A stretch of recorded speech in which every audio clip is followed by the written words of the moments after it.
Is this man really fit to be president? Look at this photo and tell me, with a straight face, that this man is fit to be the president of the United States. Go ahead, look at it. We have all the evidence we need at this point. It's right out there in the open. The hand with the bruising and the caked up makeup that no one will really explain. He's falling asleep openly in his own meetings in the Oval Office in front of cameras. The Truth Social post at 3 a.m, 50 of them, by the way, in a row with manic, raving, sundowning, all caps freakouts about windmills, his enemies, people who have been dead for years.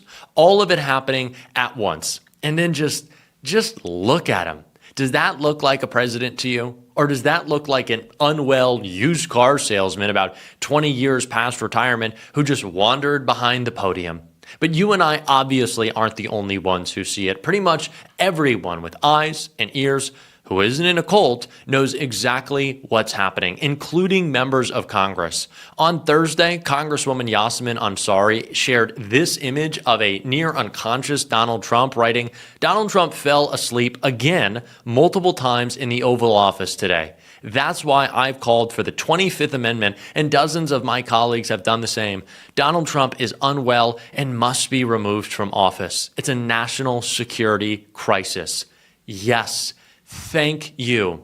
Back in April, Congressman Jamie Raskin introduced actual legislation to set up a commission to declare a president unable to do the job, which is actually explicitly outlined in the Constitution and has somehow never existed in 60 years. And it's not just Raskin. 36 medical experts just filed a warning into the congressional record, saying the president is showing, in their words, not mine, a marked deterioration in cognitive functioning and grandiose and delusional beliefs. And that, because he is still somehow commander-in-chief, he needs to be removed. Now, most people would argue too late was about 10 years ago, but here we are. We'll take it. In response, of course, Donald Trump's fake doctor says his cognition is, quote, normal. Normal. The man tried to buy Greenland. He's hosting a fistfight on the front lawn of the White House for his birthday. But sure, Doc, normal. At long last, though, finally, at least one person, though, in the mainstream media is standing up and speaking out and talking about a president's physical and mental state. Finally, and it's Jake Tapper. Okay, that's surprising. I guess Jake Tapper is on the case, but okay, let's take him for his word. Jake Tapper is sounding the alarm about the president's health, and I have to say, good for Jake. One sec. Sorry, what's that? Oh, okay. Sorry. Ladies and gentlemen, it looks like for some reason Jake Tapper is actually talking about Joe Biden's health again. My brother in Christ, are you sure that this moment is the time for it? In the middle of a war, an economic catastrophe, an AI apocalypse, you've decided that the urgent story, the one you are going to hyper-focus on, is the mental state of a guy who has not been president for over a year? Is Jake Tapper not embarrassed? Who is this for? Who do you imagine is sitting at home going, yeah, Jake, great point. Really glad you're just circling back to this. This bid was over when Biden dropped out almost 2 years ago, and you're out here breaking the news that he was too old to serve? Wrong guy, Jake. Wrong guy and wrong time. But this right here is exactly why we need independent media and real accountability. Because the guys with giant platforms are still relitigating 2024 while the actual president sundowns his way through a war. And thankfully, that is who we are, the independent media. We are the independent media who are calling it out and holding people in power accountable. And I've got 3 great guests today who do exactly the same. Senator Chris Murphy will be joining us to talk for the growing calls to invoke the 25th Amendment. Congressman Robert Garcia will share the latest on the Epstein files. And Don Lemon, my good friend, is here to talk about the future of independent media and maybe his future as well. So stick around. They're all joining me and you right now on Sunday. Senator Chris Murphy, thank you for joining us on Sunday. Yeah, thanks for having me, man. You have been consistently raising alarms about Donald Trump's health, and I think this is especially important in the context of cognitive exams. We still don't have explanations for medical results that we just lack information on. You have been consistently talking about the 25th Amendment. Do you think it's time for your colleagues to be just as loud in doing so? Well, I think I started really taking that prospect seriously after the president threatened to essentially annihilate the entire citizenry of Iran. I mean, those were just extraordinary statements from the White House that the president was essentially planning to murder millions of Iranians simply because the war was going badly. Those are war crimes. And I do think it speaks to a president who is, just not well.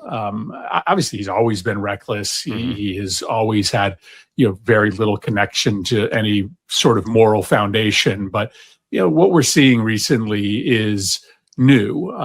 He doesn't seem to be working very hard. He seems to be, asleep a lot of the day.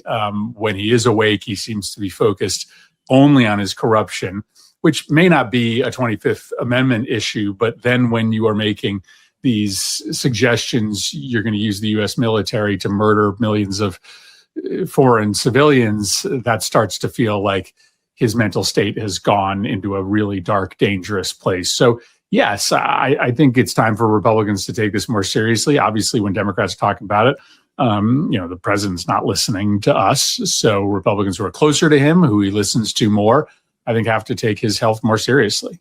Yeah, and I appreciated that after the fact, of course, I think it was to push back on Trump saying that he was going to annihilate an entire civilization. And then for anyone to call that like a tacoing rather than breathing a sigh of relief was, kind of difficult to communicate on that night when a lot of people kind of were responding, mocking Trump, which maybe wasn't the right direction. But I remember you said, well, thank God this didn't happen, but it still doesn't mean that we should just move on from the threat. Do you think that we have moved on? I guess that is kind of the nature of this news cycle that we are constantly enduring. Do you think we have moved on from Donald Trump's, civilization eradicating threat, or do you think that sticks in the mind of any Republican who might be considering, reining in Donald Trump's war powers right now?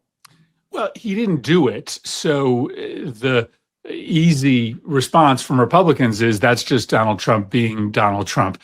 But I mean, I do think it's hard to figure out why we're in this war to begin with. I mean, this, is a war that Democratic and Republican presidents stayed out of. It wasn't that hard a call because every president was told by his national security experts and by his intelligence advisors that it would go really badly because Iran would close the strait.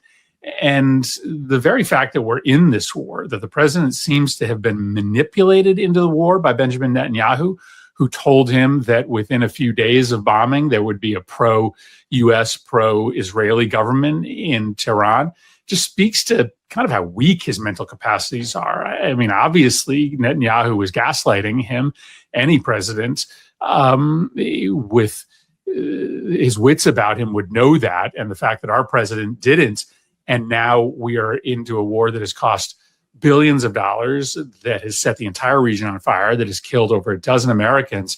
Again, probably a consequence of, just bad decision making in the White House, but also the president's mental state. Certainly. And do you think that degree of control that Netanyahu has certainly had over Trump, because of whether it be a weak cognitive state, whether it be the influence of, billionaire donors to Trump who clearly have their preferences for American policy more aligned with what's beneficial to the Israeli government. Miriam Adelson, Donald Trump has said, cares more about Israel than the United States, and she certainly has Donald Trump's ear. Do you think that relationship, obviously in the broader electorate, polling is very clear that Americans want a different American-Israeli relationship. Has that broken through to your colleagues, especially on the Democratic side? Well, certainly on the Democratic side, but, while we're in the minority, that doesn't necessarily matter. It is just true that when your mental state is declining, it's a lot easier to outsource decision-making to somebody else. And it appears that he has largely outsourced decision-making to Netanyahu and probably to Hegseth, who, of course, is, has no experience in any of this and is making catastrophic mistake after catastrophic mistake. So the reality is there have been many times in which Israeli national security aims are aligned with U.S. national security aims. They are not aligned right now. And I can't I'm not in those rooms. I can't see the dialogue between the president and Netanyahu, but clearly we've stopped making our own independent decisions on what's good for the United States, and that's a tragedy. Yeah, and speaking of someone who's apparently not making their own independent decisions, we recently saw Pam Bondi decide that the best course of action for her was to completely shift all of the blame of the cover-up of the Epstein files to Todd Blanche, who Donald Trump is now saying he wants to be his permanent attorney general, not just acting. What do you think Blanche's prospects are right now, especially as Republicans, whether it be because they're, waking up to the grievance that they have with Donald Trump for him costing them a primary, or just worried about the midterms in general? What do you think Todd Blanche's prospects are for confirmation right now? Oh, I mean, rock solid. I think we're making way too much of this slight, on the margins, Republican resistance to one particular corruption scheme, the $1.8 billion slush fund. By and large, Republicans are still 100% okay with Trump using the White House to steal from the American people. It's not even clear that they're going to mount an effective resistance to the slush fund. For now, the president has suggested that maybe it's off the table, but that might be only because he wants to get Republican votes for his big immigration bill, the reconciliation bill coming through the Senate. After that's done, what's to stop him from just setting up the fund under a slightly different name? So, no, my read is that Blanche has the votes, and that Republicans, while mounting a little bit more resistance than normal right now about Trump's corruption, are still, pretty largely in the tank. I know you don't speak for him, but the last time we talked about him. Do you think Senator Fetterman will be confirming Todd Blanche? I have no idea. No clue? Yeah. No clue. No clue. Well, Republicans have shown a little bit of pushback. You talk about the big billions of dollars Donald Trump wants spent. At least understanding maybe the political reality. John Thune carved out the spending for Donald Trump's ballroom in the latest reconciliation package. Is the ballroom dead? At least it seems pretty dead in terms of what will be spent of our tax dollars. Okay, so that's good that for the time being, it doesn't look like there's taxpayer money going to the ballroom. But of course, there is taxpayer money going to the ballroom, because everyone we're paying in the White House right now is working 24/7 on the ballroom. The ballroom wouldn't be getting built if it wasn't for taxpayer funded positions that are, as far as I can tell, 24/7 devoted to building the ballroom. What's the alternative? The alternative is that Trump just twists the arm of another company that has business before the federal government to get them to pitch in money. So the options here are either that you pay for the ballroom, you pay for Donald Trump's billionaire parties, that's super unappetizing, or it's corruption. The president will just go to some bank or some AI company that wants to get contracts or favorable regulatory treatment from the federal government and say, I need you to give me $5 million for the ballroom, or if you don't, then there's going to be consequences. That's how he's been getting the money thus far, is just going to companies that are not in a position to say no to the president of the United States. And that's probably how he'll fill in the gap. So there's no good solution here. It may be that the courts stop him from building the ballroom because you can't do a project of that size and scope without authorization from Congress. But I don't think he's going to not be able to build the ballroom because he can't find enough corporations to give him money. Yeah, it's been pretty funny in the very unfunny way that everything in the Trump administration is funny and ironic and ridiculous, that we just handed out the biggest tax cut in history to a billionaire class that is throwing a couple of crumbs of millions of dollars at the ballroom, and we're supposed to celebrate it as some charitable endeavor when it's very clear where they got the money that they donated. We're also seeing the same play out on the South Lawn. It seems like every part of the White House has become a construction site with Donald Trump's UFC fight. And it is also something that he stands to financially benefit from, as we've seen reporting about all the deals that Donald Trump has done, all the stock trades and all the money that he's making. How do we communicate every aspect of the corruption that is in this administration? Do you think there are some stories that are stickier than others that we should be focused on? Or do you think we should just shoot at all targets with this stuff? Well, I think we have to focus on it all. I do think we've got to be talking about the corruption every single day. And we need to lift up every story. I do think that there's real risk, and I think this has been present since the beginning of his term, that Democrats subscribe to some theory of, well, we can't talk about everything because it'll be too distracting, or we have to, hold our fire. If we scream every single day, then, nothing will break through. That's not how modern politics works. Modern politics works by communicating every day in every forum. I actually think that people think that we're not sincere if we are only angry about his corruption every couple of weeks. We should be angry every day. We should act like we're angry every day. So no, I think we've got to be always communicating.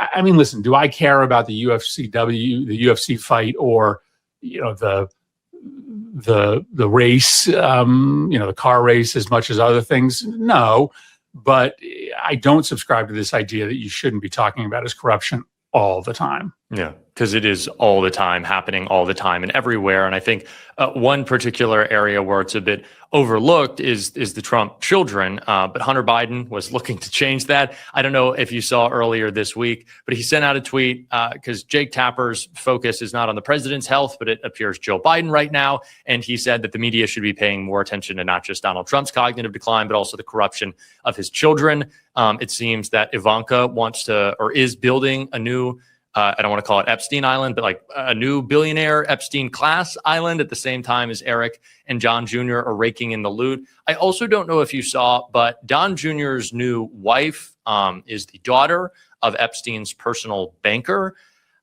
Are you ever surprised by how many more instances of Epstein connection come up through this family? No. I mean, these guys were best friends. They were best friends, right? There was no one closer to Jeffrey Epstein than Donald Trump. Their lives were integrated. Their lives continue to be integrated. Everything Epstein did, Donald Trump was involved in. And so, of course, this is the biggest cover-up in modern American political history because the president was at the center of a child sex trafficking ring because he unquestionably knew about it. And we'll discover how more deeply he was involved if we ever get our hands on all these files. But you know what your best friend is doing, and these guys were best friends. So yeah, none of this stuns me. What does stun me is the corruption. I mean, I choose not to just get used to it. Every day, I am outraged by the fact that Trump and his family basically spend their entire days figuring out ways to enrich themselves off of the presidency. And they just do it these days in the most brazen methods, including just handing contracts, government money to companies that have Trump investments in them. That part I refuse to not be outraged about every single day. Yeah, and it's direct and it's public and it's blatant, and they don't seem to care because it doesn't seem like they feel that they'll ever be questioned currently. The questioning of Don Jr. is being held up in the House. If the Senate has the opportunity to bring him in and to question the president's son, would you want to ask him not just about the corruption, but one of my favorite clips of Don Jr. ever, it's crazy to have a favorite clip of Don Jr., is that when he's suggesting that him and his family are on every list except the Epstein list. I don't know if you saw this. It happened, I think, at CPAC or a Turning Point USA event. Would you want to ask Don Jr. just about the corruption, or also what he knows with regards to Epstein, considering the recent nuptials of his? Well, I mean, I know my dad's best friends pretty well. So, of course, the Trump kids were intimately familiar with Epstein and still are familiar with his closest people. If Democrats get control of the House and or the Senate, we're going to do real investigations. And there is criminality in the kind of corruption that is happening right now. Donald Trump may be, and his family may be, above the law today because they control the Department of Justice, because Republicans in the Congress won't issue subpoenas that get at the real truth here. But that changes when Democrats are in charge. We're going to uphold the law, plain and simple. And if the law leads us to criminal investigations against people who have been stealing taxpayer money, we're going to let the law take us where it tells us to go. Yeah, and we got to stay outraged about that. And I appreciate that you always are, because you're right. We cannot lose sight of how brazen this is, how morally bankrupt it is, how it's actively bankrupting many Americans. So I, as always, appreciate the time, Senator. Thanks, man. Thank you. Always great speaking with Senator Chris Murphy. I should also add he is out with a new book, Crisis of the Common Good. I read it. I loved it. You should check it out as well. Now to discuss the latest on Donald Trump's cover-up of the Epstein files, Congressman Robert Garcia. Congressman Robert Garcia, thank you so much for joining us on Sunday. Sure thing, and congratulations on the new show. Exciting. I really appreciate it, and thank you for joining us. Obviously, we got to start with the big news that Donald Trump shared earlier this week, which is Todd Blanche. He now wants to carry on in his capacity as Donald Trump's personal lawyer while being the attorney general, moving from acting to Donald Trump, I guess, hopes actually being the attorney general. I know this is a different chamber than the one that you are in, but what do you expect the Senate pushback to be in terms of Republicans maybe breaking with Donald Trump, and how are Democrats in the House going to oppose the confirmation of Todd Blanche as the AG? First, I mean, I obviously completely oppose this confirmation. And let's take one step back. So Todd Blanche, as we know, was Donald Trump's former personal lawyer. That's how Todd Blanche got into government. Mm-hmm. He used to represent Donald Trump on a bunch of personal matters. Then, of course, Trump brings him into the DOJ. And now we know that Todd Blanche has been at the center of the Epstein investigation. In fact, Pam Bondi herself said on multiple occasions, in fact, I think 33 or 34 separate times, that it was Todd Blanche who was in charge of the redactions. It was Todd Blanche who would be the one to know about why Ghislaine Maxwell got transferred to a less secure prison. And we know that Todd Blanche, not just on Epstein, but on issues around the January 6ers, the illegal trust fund, all sorts of stuff, has been a true loyalist to the president and basically will do whatever he wants. And this idea that now somehow we should just, roll over and let him be the AG is ridiculous. The Senate should oppose this nomination. He should never have been the acting. He has been complicit in the corruption, and hopefully there'll be a couple of Republicans that will stand up to it. Have you heard any chatter maybe about a Republican, a scorned Republican, a Tom Tillis maybe opposing this nomination? Have you heard any of that so far, or does it seem like he may cruise through?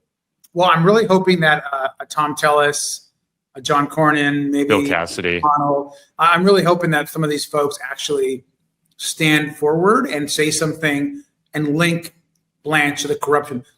The president's former personal lawyer shouldn't continue in that job as the head of the DOJ. The DOJ has become basically, his law firm, right? I mean, it's the president's law firm. He does whatever he wants, goes after whoever he wants, attacks whoever the president views as an enemy. And it's corrupt. It's just pure corruption by the administration. So we're strongly opposing this, this nomination. I mean, a lot of us in the House are going to work contacting senators. The American public also needs to be heard. And when there's enough pressure, sometimes these guys move.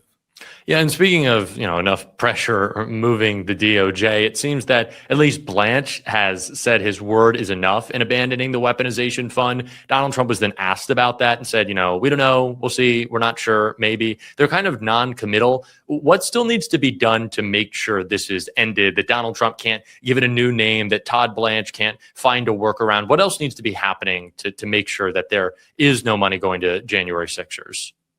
A big reason why this fund collapsed is because of public outcry. I mean, people were pissed, including on the average American on the Republican side. They kind of heard that, right? And you started to hear some of these Republican senators come out. And so I think one is there has to be the public pressure. That's got to continue because we don't know what the president's going to do. I don't trust him. People shouldn't trust him. He's a liar. Biggest liar to ever serve in office. It's good that it's been stated that it's not going to move forward, but the pressure's got to continue. And honestly, the only way we can permanently make this change in the future is through legislation. We've been working with Jamie Raskin on the Judiciary Committee. There's legislation that's coming out around this fund so that we can permanently ensure that this doesn't happen again. And when we control the House, and hopefully they'll join us in the Senate, we can get legislation through, and certainly in 2028 when we have a president that will sign these bills to ensure this never happens again. Yeah, and I want to stay on Blanche a little bit. You brought up how many times Pam Bondi defected and said, it was him. He was in charge. He was running things. Of course, Pam Bondi wants to cover her ass a little bit. But do you believe her? Of course, it would make sense, Blanche being Donald Trump's personal attorney, continuing on in that capacity, essentially, while he's in government. Of course, that doesn't absolve Pam Bondi. But do you think that is that is accurate to an extent, that he had a bigger role in the cover-up? I do believe that Todd Blanche was at the center of this work in the cover-up. Look, I don't know that I buy that Pam Bondi didn't know what was going on. I don't know that I buy that she didn't know why Ghislaine Maxwell got transferred or didn't ask a question about it. It's interesting during that deposition or the interview, and by the way, they still haven't released the transcript. We demanded it be videotaped under oath. Comer and the Republicans, said no. I asked Pam Bondi, I think 5 or 6 separate times about Donald Trump. What did he know about the files? What did he direct Pam Bondi to do? She wouldn't answer a question. She said, I'm not going to answer any questions about President Trump. He's off the table. No question. In fact, there's the DOJ attorney with her that would turn to her and say, don't answer that question. We're not answering questions about President Trump. Give me a break. I mean, she was there to defend President Trump and then to pass on any blame to Todd Blanche. And I think that right now what you're hearing from like survivors and other folks is that they want to hear from Todd Blanche. I've made the request to Chairman Comer. We want Todd Blanche. We want Kash Patel. These are folks that need to be in front of our committee. And it's completely ridiculous that we're supposed to somehow absolve Pam Bondi. She was the AG. She's the one that agreed with Donald Trump that this was a hoax, and she tried to make this go away by passing around binders full of nothing to a bunch of MAGA influencers. And so we're committed to the truth. And if Pam Bondi, of course, now that she's fired, we can't get it from Pam Bondi, we're certainly going to get it from Todd Blanche. You also have to find it a little bit funny that Pam Bondi isn't saying, there wasn't a cover up even at this point, or nothing wrong happened. But her defense is, well, I was just too stupid. So you can't pin anything on me. But, you're talking a little bit about what hasn't come out yet, what hasn't been shared. I've talked about this a lot on the show of how, of course, Johnson is canceling votes, it seems, every other day, pulling votes from the floor, but also working alongside James Comer to do everything possible to shut down oversight. Now, I think the average observer, considering how much you've gotten of the Epstein files, would say you guys are doing a pretty good job. But can you talk a little bit more about how they have effectively, or to whatever extent possible, neutered the committee and its ability to do oversight? Yeah, I mean, the reality is that Republicans, the Trump administration, Mike Johnson, James Comer, they really don't have interests in oversight, right? And so when you have these allies that they've continued to have, whether it was Pam Bondi or Todd Blanche, that are essentially all part of this massive cover up and protecting themselves, it is harder for us to do our work. And it's only been when we've been able to kind of get a few Republicans here and there, whether it's like Nancy Mace or whether it was like Lauren Boebert on a few occasions or Marjorie Taylor Greene when she was here. We've been able to pick off Republicans here and there to get some subpoenas in place, some oversight done, which has been helpful. And of course, we're doing our own investigative work on the side, talking to survivors, interviewing folks, reaching out to whistleblowers. So we're going to push as hard as we can, but we don't have, of course, the same power and ability that the Republicans have in the majority. They continue to deflect, to hide things, to dox. I mean, they're doxing survivors, as you know, through the way they've released the Epstein files, of which 3 million documents are still missing, by the way. So if we're going to do oversight the right way, we got to fight. We got to do what we're doing, but then we got to get the majority, because then we're going to have subpoena power. Yeah. We're going to have the ability to bring folks in, put them under oath. So I'm really looking forward to our ability to do real oversight that James Comer and the Republicans are just not interested in doing. I want to talk about that subpoena power in just a second, but you bring up the doxing of survivors. Do you think that has been a deliberate effort that rises to maybe a prosecutable level of witness tampering or intimidation from Republicans? I think what's happened at the DOJ and the way they did dox survivors is criminal. I mean, They put survivors in harm's way. They have exposed their families. In some cases, they put nude photographs of survivors online. They put information about survivors' personal information and their names online. It's not acceptable. And we've heard from some of these women. It's just heartbreaking to see what they've actually gone through. And so we have a lot of work to do ahead to ensure that we are focused on justice for the survivor. That's got to guide our work. And I've told everyone, look, there's a lot going on with the Epstein investigation, but our work is also just getting started. There's so much there that we've got to unpack, especially when we have full access to the documents. We can't finish this investigation until we get access to the 3 million documents the DOJ is hiding.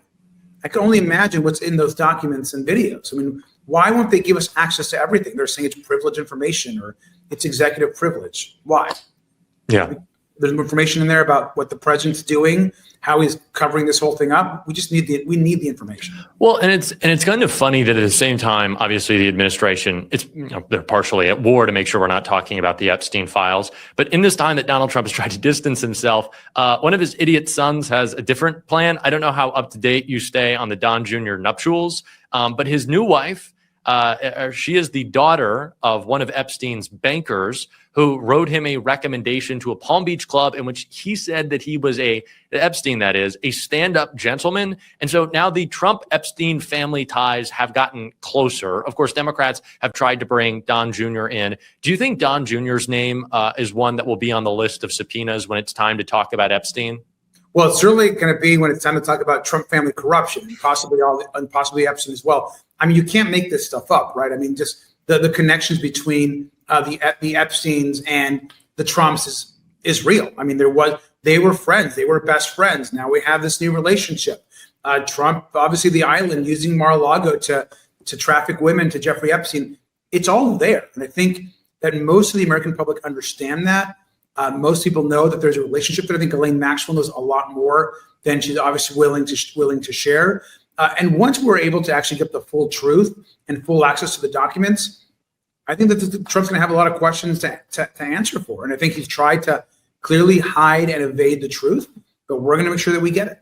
So Don Jr. is a maybe. Could we push that to a yes? But Melania Trump. No, I think it's, look, let's be clear. We want to talk. We're going to want to talk to all the Trumps. And so the idea that somehow Don Jr. or Eric are not going to be key, and Jared especially. Yes. I mean, you start with those three. There are folks that we are going to want to talk to as it relates to particularly Trump family, the corruption. Jared Kushner, I mean, the $2 billion from the Saudis, the investment deal, this island that is now apparently being developed by Jared and Ivanka. It's crazy stuff. Did you watch the video of her in which he was like, "We're really excited"? Pretty stunning. I mean, you just out of touch. So out of touch. What's with like rich people out of touch voice and eyes? Every time they're saying something that is just like wildly embarrassing to say, they're always just like, "It's going to be a great project," and it's just like it's the unblinking, unflinching, like separate from reality. Have you noticed this? Yeah, and it just it's the amount of wealth and power that they've accumulated. Breaks your brain. To the American public, they could really care less. They're just openly talking about buying islands in the Mediterranean, building an enormous compound. What they'll do on these compounds, I don't know what. It's going to be the new Trump island. You know, it's going to like Epstein had his own island. I guess the Trumps want their own island too.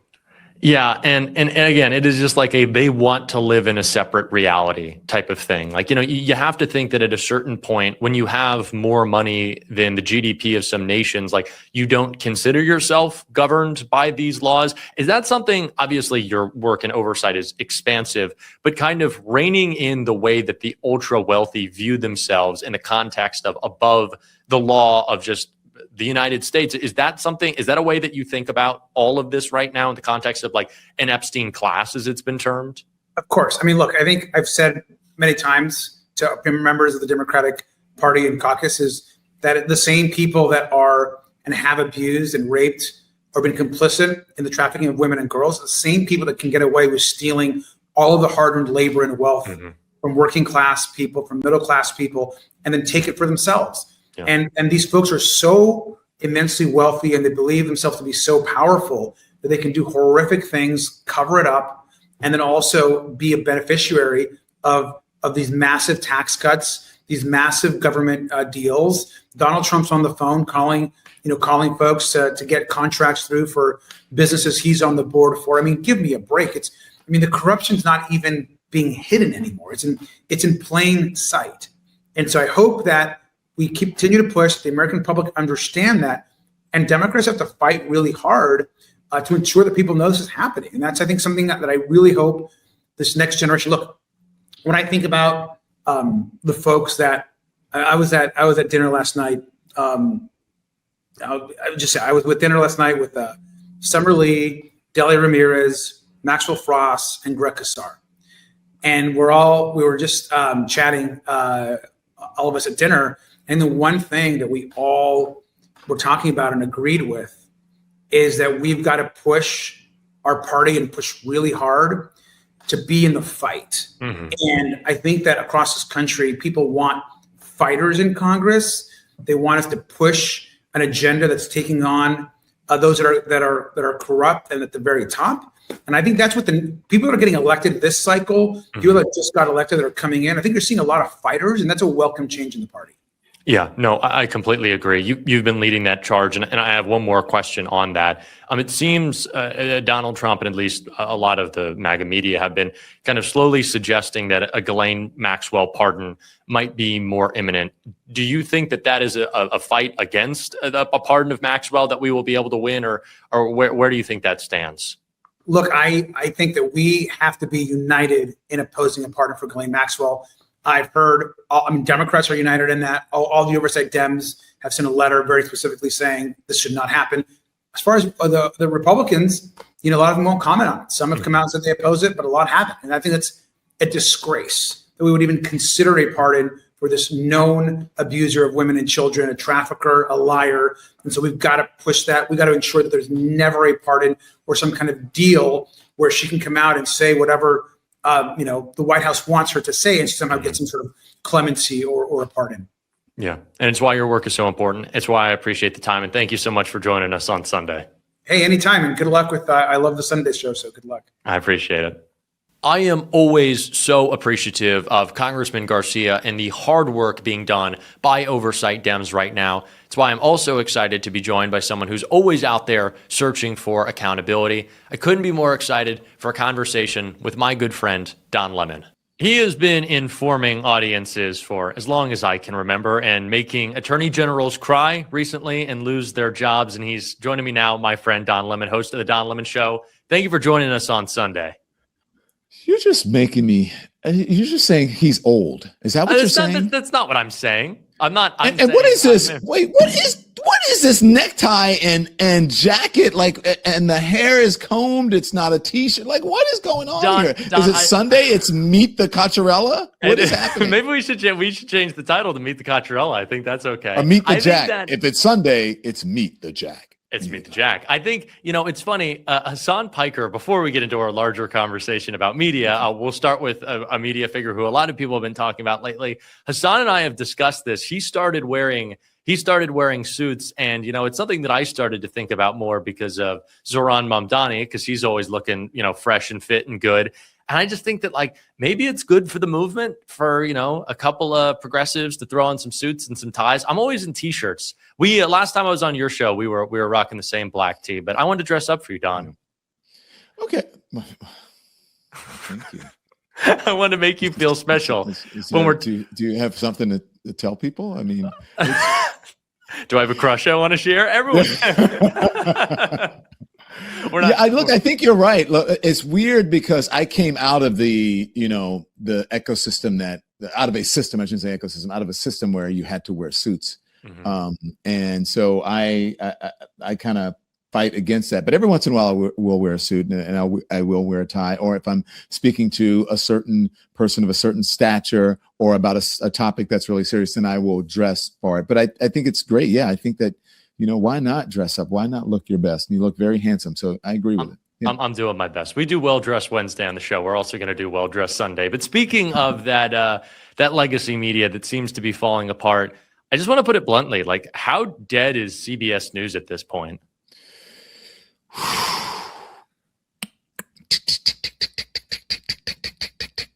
You know what I'm talking about, right? All about it's the 60 minutes clock, right? Time, the ticker, and it's about to that. It's not just for a clock. It's it's a ticking time bomb. I think it's pretty dead. I think it's pretty over. I know that there are people who are still there, Jack, fighting the good fight, and they want 60 Minutes to be great, and they want CBS News to be great, and all the things. But I think the people who own CBS, who manage CBS, they don't care. Yeah. They have a certain ideology that they want to push. They have a certain agenda that they want to push. They say that they're for a free press. By the way, Barry Weiss owned the Free Press, right? That was the name of her news entity. And then, but doesn't somehow want the free press. And all of the things that they're saying around what they're doing because they want to do this and want to do that, the evidence of what they are doing and what we're hearing and what we see is completely different. So it's very Trumpian. They say one thing and their actions are another. So I think it's pretty darn dead. I think that they, I would say, are in danger of turning off their core audience, but I think they've turned off their core audience, at least a lot of people in their core audience. And once you do that, there's hardly ever any chance of coming back. Yeah, you can just look at the evening news audience numbers. Like it is completely fallen off and fallen apart. And it's also interesting. You and Jim Acosta were just talking with Nicole Wallace about this, about how, people kind of in the beginning of the authoritarian takeover of speech, when they're removing people because, corporate leaders realize that, if you want to get Trump off your back, there's certain voices that you have to take off your network. I was talking to Joy Reid about this last week. You kind of see it as like, okay, they're going after you, they're going after Acosta, they're going after Joy, they're going after Colbert, Scott Pelley's the latest, and then you start to realize, okay, not only is this like the authoritarian takeover, but it's also this word that I love, the enshittification of media.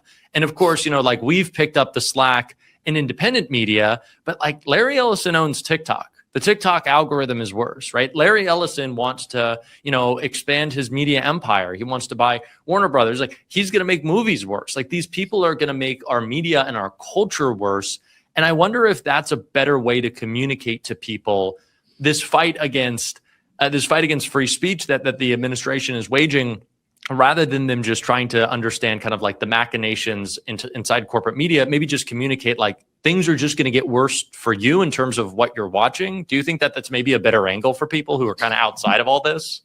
Wait, what do you mean? To communicate to the people who we are trying to reach? Maybe not just us, but more broad, like maybe not our audience, but like more broadly, that like maybe they don't see this as an attack on speech. They're just like, oh, okay, people have gotten fired. Okay, but do you think we have to say this and frame it as like this is an attack on speech alone, or also this will make your entertainment diet worse? Well, I think it's both. I mean, but I think you have to, in order to identify a thing, you have to call it for what it is. Mm-hmm. And maybe they don't see it as an attack on speech, but any objective fact or anyone who has an objective idea of what reality is can see it for what it is. You have to call it what it is. It's an attack on free speech. If you are, as Scott Pelley says, if they are indeed trying to get him to inject things into a story, insert things into a story that are not factual, or to put things into a story that paint the administration in a favorable light, then that is an attack on the press, which is part of the First Amendment, which is the free speech amendment. So I think you have to communicate that to people, but you also have to communicate that to them that what is happening to them is not good for them. Mm-hmm. And as we are taping this, not long ago, I interviewed on the street some people who were two young men who were very supportive of Donald Trump, very supportive of the Iran war, very supportive of Donald Trump's policies. I remember that. And when I asked him about which policies that they, were not happy with, or I said, is there anything to you? I said, well, I think that you are, biased because you're on the MAGA side. You're not an objective observer. And they said, why is that? I said, well, okay, name one thing that you're disappointed with Donald Trump about. And they said, inflation. And I said, well, what about it? And then they start to talk about, well, things cost more and inflation is going up. And I said, do you realize that Donald Trump has attributed to the inflation in the country more than any other modern president? Do you understand, what he's doing with the financially? Like he is economically, he's not doing well. He's doing worse than Joe Biden. They don't know any of those things. Mm-hmm. So somehow you have to communicate to them that not only is this bad for them, but it affects their wallet. And I think it's going to be tough to get to those people because I do think they're in a cult. I think it's cult-like behavior, and it's not even cult-like behavior. It is cult behavior. So I think it's tough to get to those folks.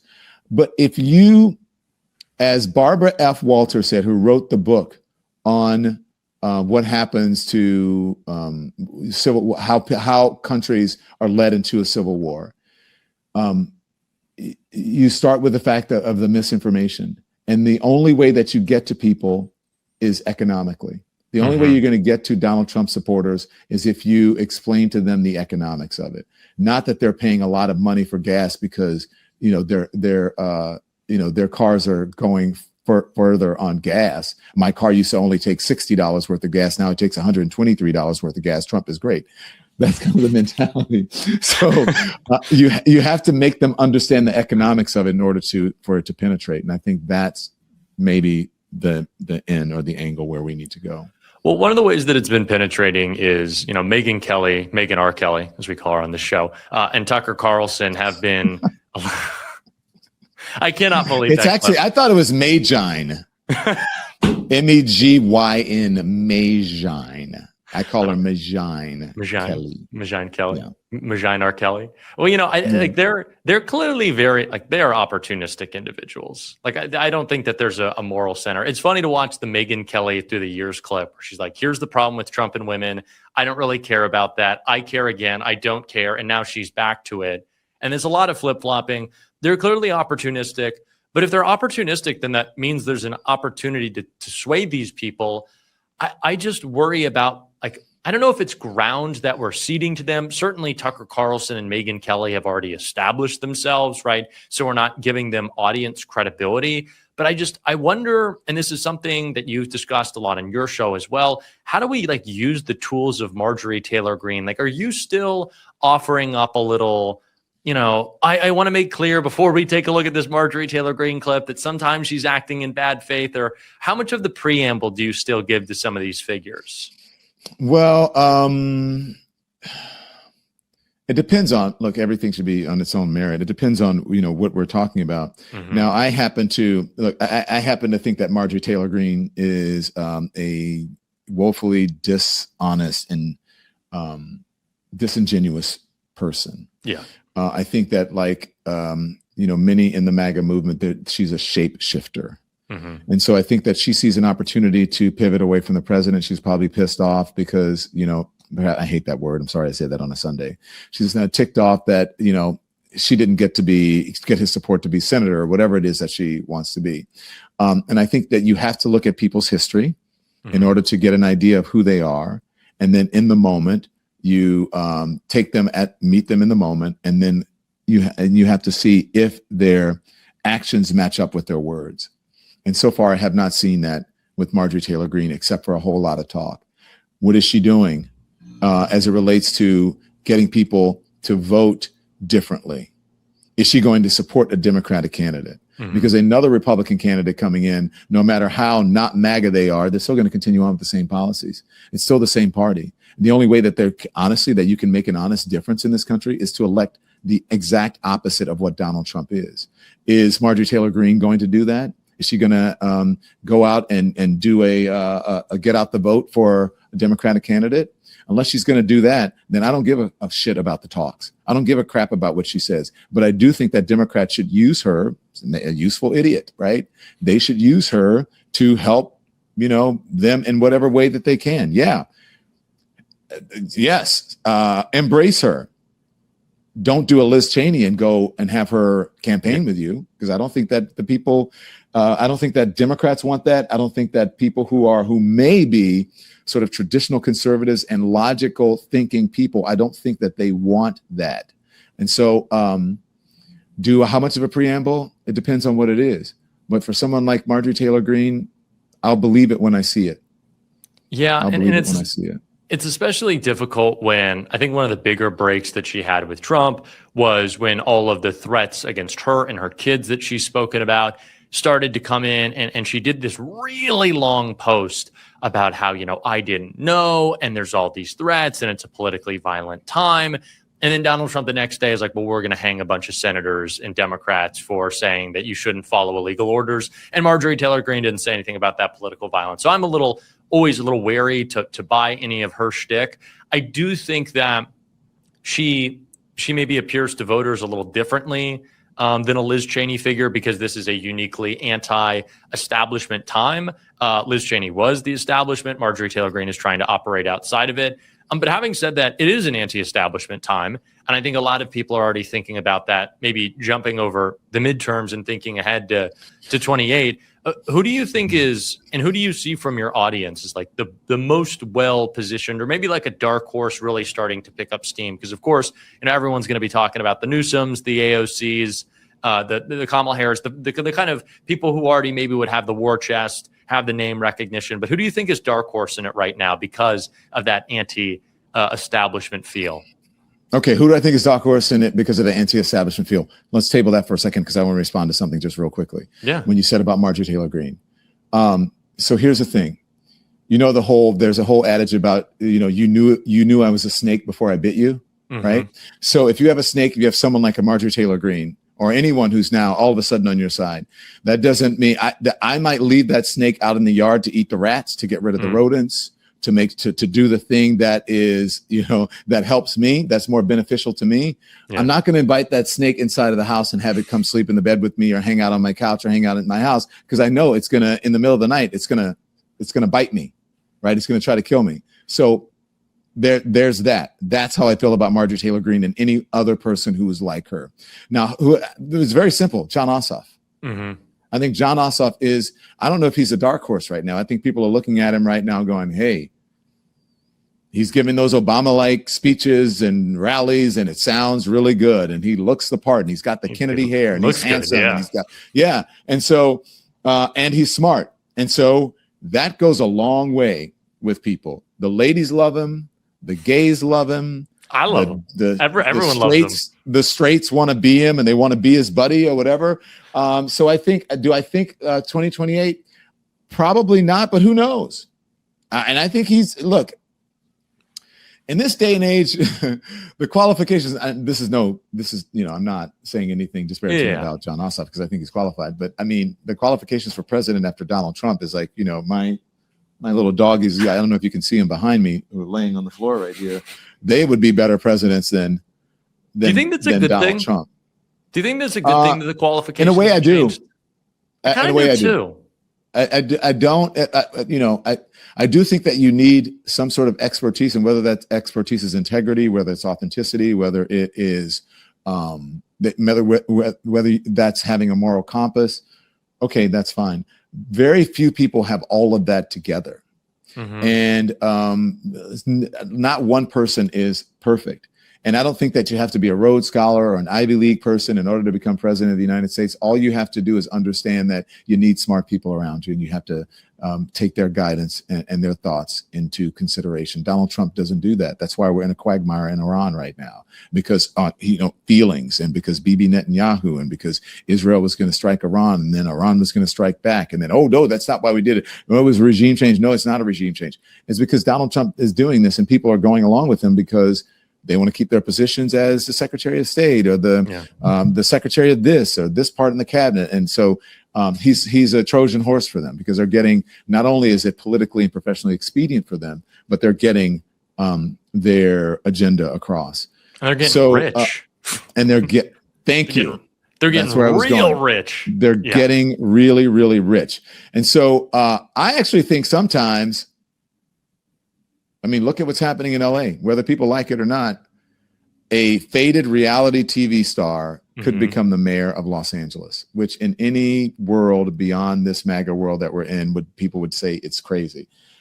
So yeah, all those people who say that, we need people who have expertise and experience. I agree with that somewhat, but I don't know. I think that's changed now. And I don't know if that's necessarily bad, because people will stop asking or demanding purity from candidates like Graham Plattner that you and I talk about, occasionally. Yeah, well, we talked about that earlier this week with all the Washington sex scandals, and I kind of said, we talked about this, we just need to make public office less fun and less profitable and less controlled by money, and maybe you'll get some better people in there. But I think we also need to make it something that is culture shifting. Obviously, Donald Trump is a culture shifting figure. He might be the most culture shifting figure we've had in modern American history, but Barack Obama was a culture shifting figure. I think you could say, Barack Obama is just as culturally relevant as he is politically relevant. And that's something that media figures in politics who break into culture and, I don't like to give these people credit, but like Tucker Carlson is a figure who crosses into culture. Megyn Kelly does to a lesser extent, but certainly you obviously cross into culture. Someone like a Jon Stewart crosses into culture. Do you think at a time when those things are so overlapped, we just saw the podcast election, and that more media figures should be running for office?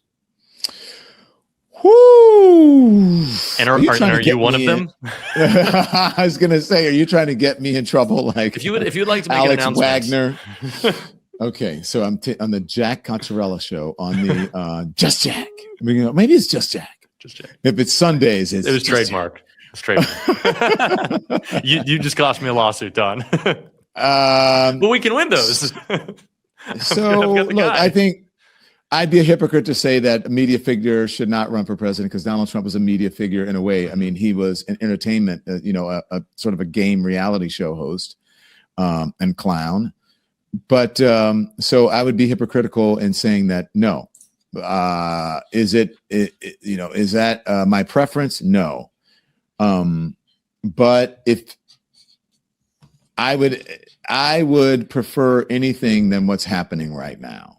And if there's a media figure who would step forward and who could change what's happening now, then I would say, okay, let's go for it. But again, it's the Marjorie Taylor Greene and the snake analogy again, because someone has pivoted or who's saying the right things now because they're trying to reel you in because they need independent and maybe left-wing voters.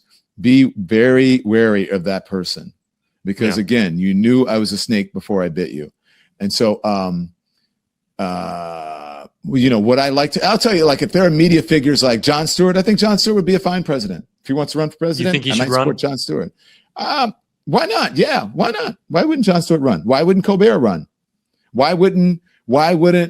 Hughley run? D.L. Hughley is very outspoken, a very smart person, a brilliant communicator, an amazing thought leader in this country. I think absolutely there are people who are in the media who should run. There are others who want to run in the media and say they might run in the media. That it's like, no way. You can try it, but I would not want you as president. And I'm talking about people from all different ethnicities. There are some black media figures that I'm like, no. And there are some white media figures I'm like, no. And there are some women I'm like, no. Wouldn't want it to happen. And people ask me, and do I want to be president of the United States? Well, I mean, I think it would be nice, but I don't know if I want to run. I think it would be, look, I think you it would think be you'd make nice. the Oval Office better? What would be your plan? How many pieces of gold are you putting in the Oval Office? First, I'd get rid of all that tacky shit that's there. I would tear down that tacky ballroom, that Garage Mahal looking ballroom. You know what a Garage Mahal is, right? You know what a McMansion is, right? Yes. A McMansion is just like, you have this giant house that is poorly designed and is just a big, ugly monstrosity that some prefab, or not that prefab is bad, but some builder that just goes and builds houses everywhere. And it's like, well, what is, there's no rhyme or reason to this. What is the architectural importance of this? So a Garage Mahal is when you see people who have more garage on their house than they have house. When they have like 6, 7 cars, and it's like, why do they have so many? Is this a house for cars, or is it a house for people? So that ballroom reminds me of a Garage Mahal. So I would tear that Garage Mahal down. I would strip that stupid ass blue paint off of the reflecting pool. The name of what it should look like it's in the name of what it should look like. It's the first word, reflecting. And in order for it to reflect, it's got to be black, you dumbasses.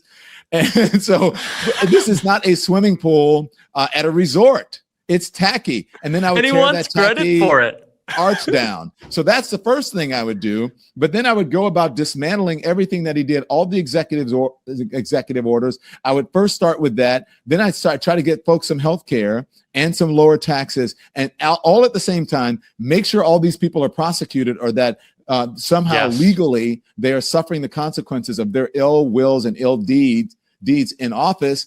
And then I would tackle the Supreme Court and figure out whether we should change the number of folks on the Supreme Court, if we should pack the court, if we should start getting term limits on the court. I would do all those things.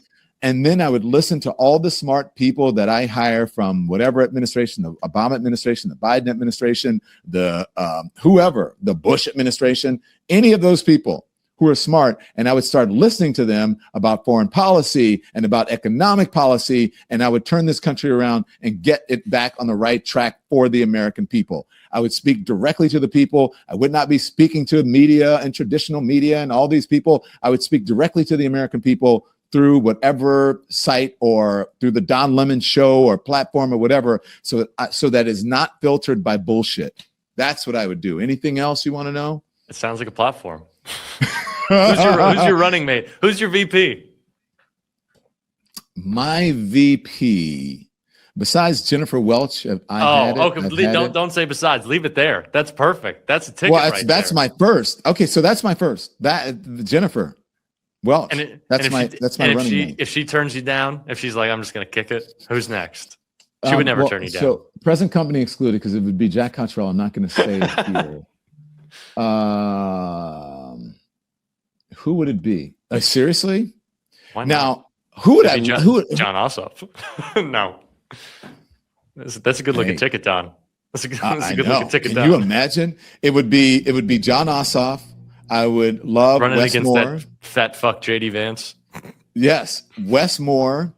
And who else? There was someone else I had in mind that it just went out of my head.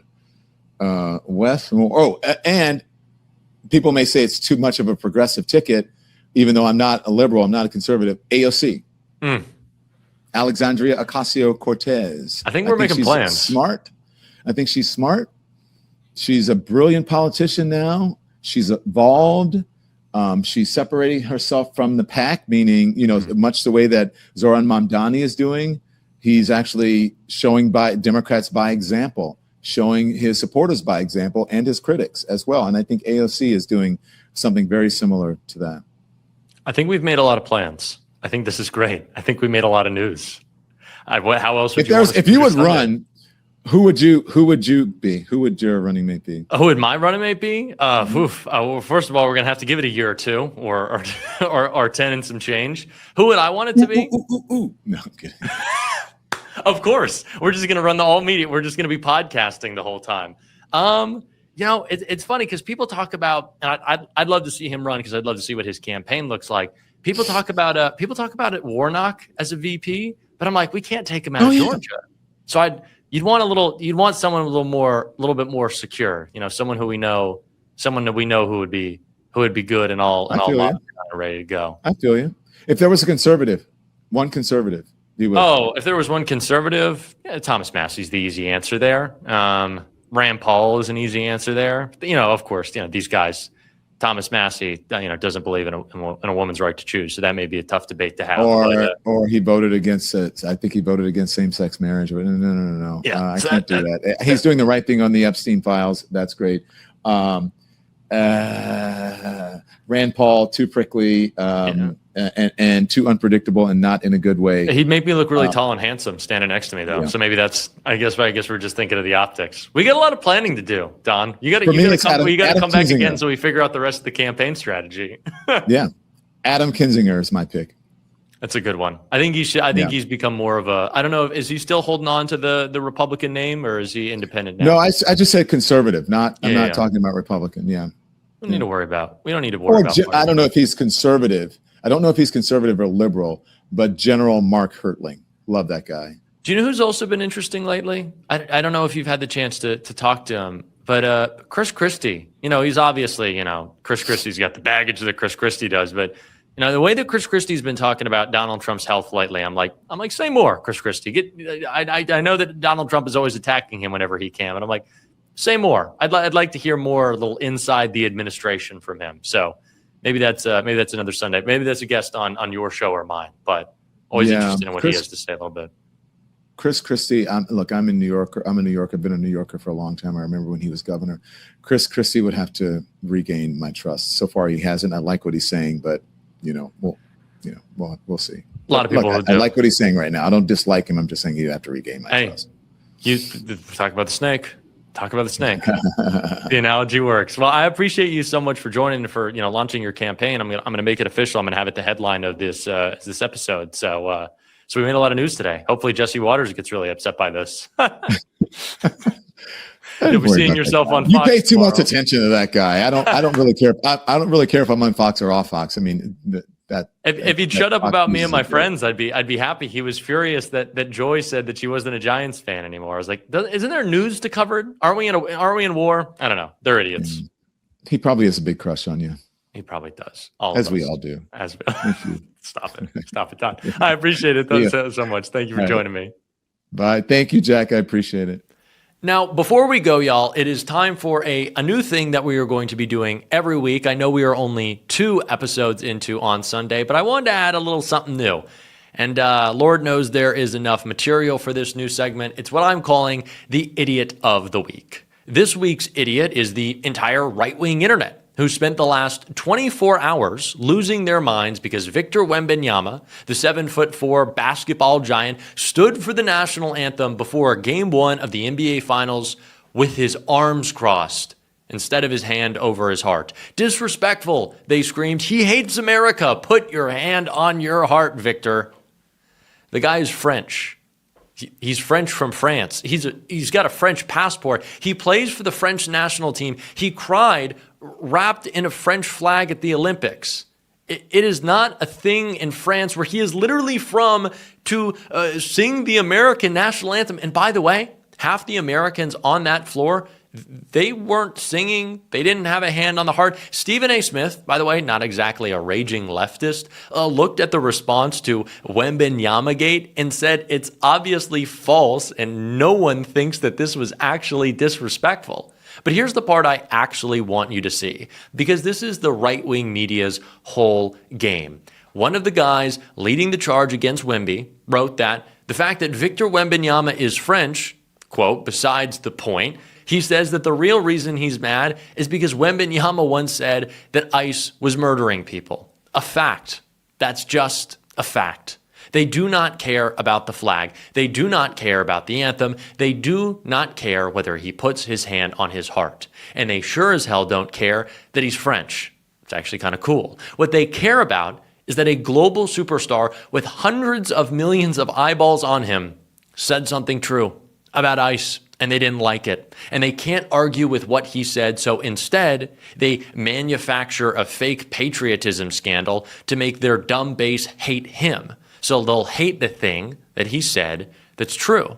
We know it's correct, but they can't defend it. So they never, ever, ever actually will. They won't defend ICE because they're running a concentration camp, multiple, in fact, on U.S. soil.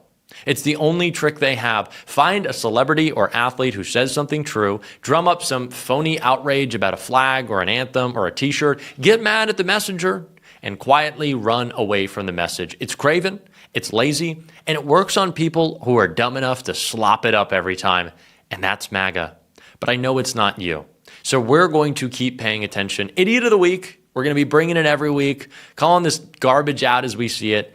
Don't forget to like and subscribe to be here when we are back next week. I so appreciated our guests, Senator Chris Murphy, Congressman Robert Garcia, of course, Don Lemon, and I appreciate our friends at MeidasTouch.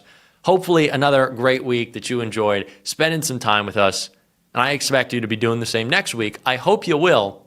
This same time, this same place, and of course,